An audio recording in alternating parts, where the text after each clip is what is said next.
Peace and love, strength and honor. Samir Saif representing Ontario Top Team here on day 16 of his anterior direct hip replacement revision.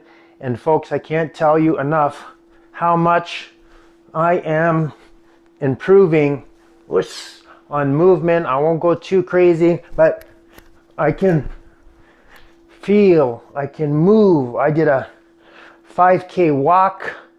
I did have my cane with me just in case, but I am moving and I am grooving. You've got to check out Functional Range Systems. Got to check out my classes when I go back to teaching, and you're going to see, like, this is you know, less than 3 weeks, and I am moving and grooving.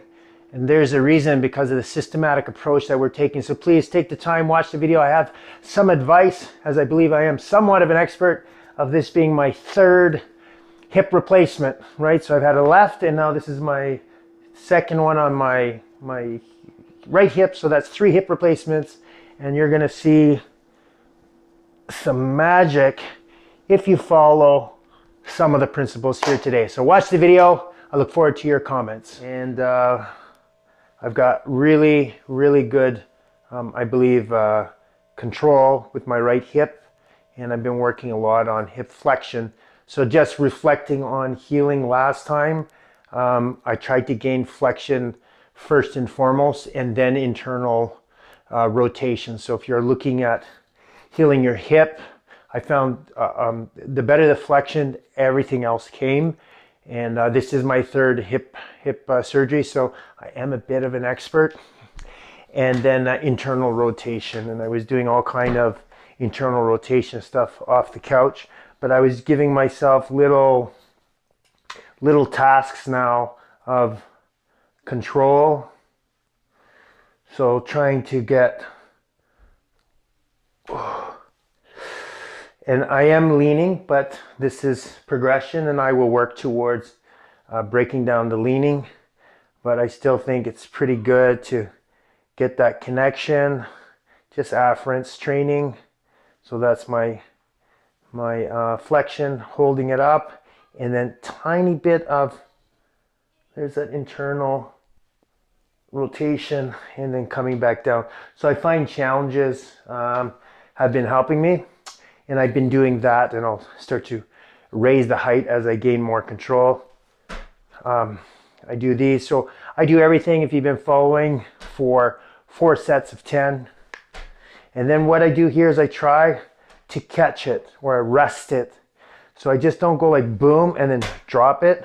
I try to find a challenge, like clearing something specifically, and then as I let go, catching it. And I find that's helping with control and more finite movements of hovering. So I'm just doing that kind of stuff throughout the day.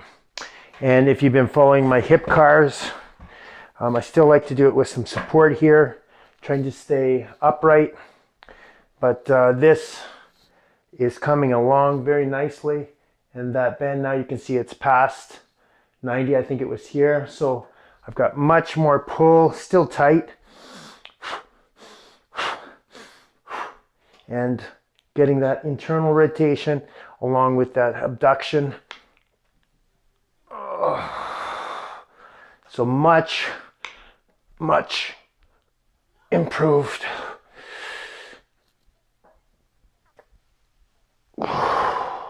So that's coming along again, 4 sets of 10. I'm also adding some in range and long range business of, which is still pretty tough. So remember I said there's this little bit of right there is where I need the help, maybe more irradiation.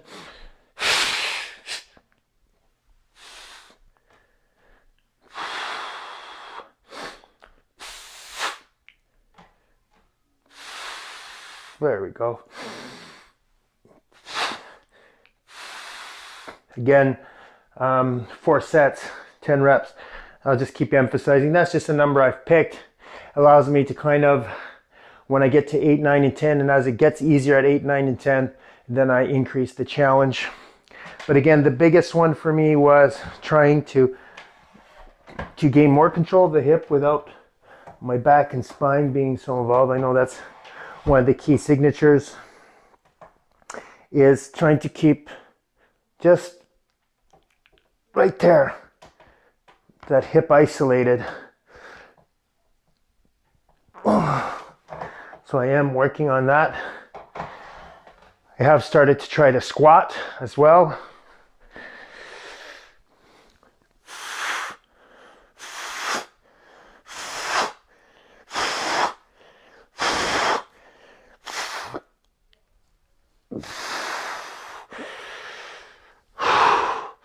Really physically taxing. I already did my set this morning, so I'm pretty tired, but I just wanted to show I am squatting. Couldn't do that prior to FRC training and understanding kind of like to use all muscle tissues. So prior to doing anything like rehabilitating, what I would do is I would just try to like go down into a squat, just like go down with gravity. Now I understand I can do it several different ways. So one, I can concentrate, say, into my quads, if that's where I feel it the most, which I do because of the surgery. And I could keep it in my quads as I came back up. Or I could use my hamstrings and calves, and it's like I'm trying to levitate in the air. And this stuff is important. This gets me to message all kinds of different ways. So I'm actually trying to levitate off the floor. I'm trying to lift my feet off the floor, and I'm going to rails it. I'm going to pull myself in.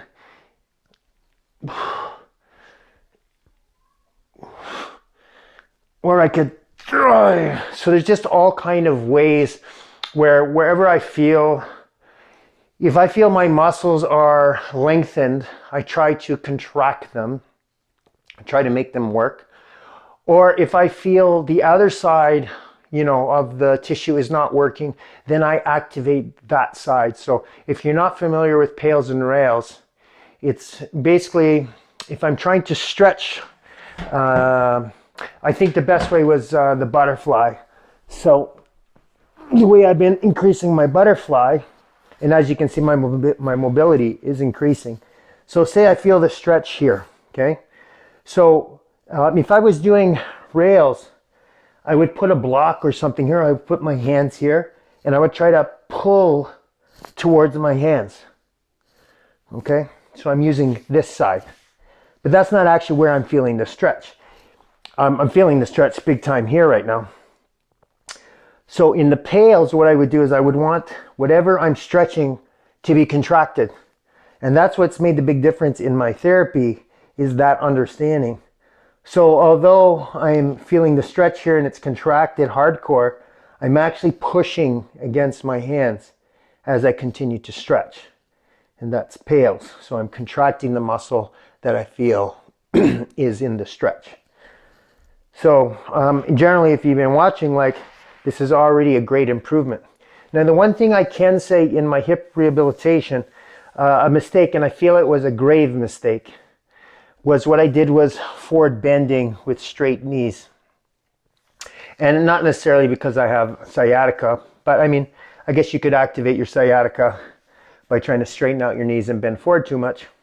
But I found it did something to my hip. There was something that happened. I don't know. It never showed up in any diagnostic test, but there was something that just didn't feel right. So, and I had done that with my left. So now what I do is I leave a natural bend in my knees, even though I don't need to. I leave a natural bend in my knees, and I don't do forward bending emphasis in any type of rehab, and I probably won't for, I'd say, at least 2 months. And if you want to know more, you could ask me about that. But I didn't find it helped in my rehabilitation, this type of forward bending. What I did find was the ability, so I can do it with this one, is the ability to get your knee to your chest. That, once I was able to do that, my hamstring released and I was able to start straightening my leg and coming down in a forward bend. So I'm going to follow that again. I don't want to make that mistake because it set me back. So if you've noticed, I don't do a lot of forward bending. I don't find it useful yet. And but again, just today also what I was doing was this. So trying to bring my leg over, and that's a pretty big improvement of a kind of Kinstretch movement.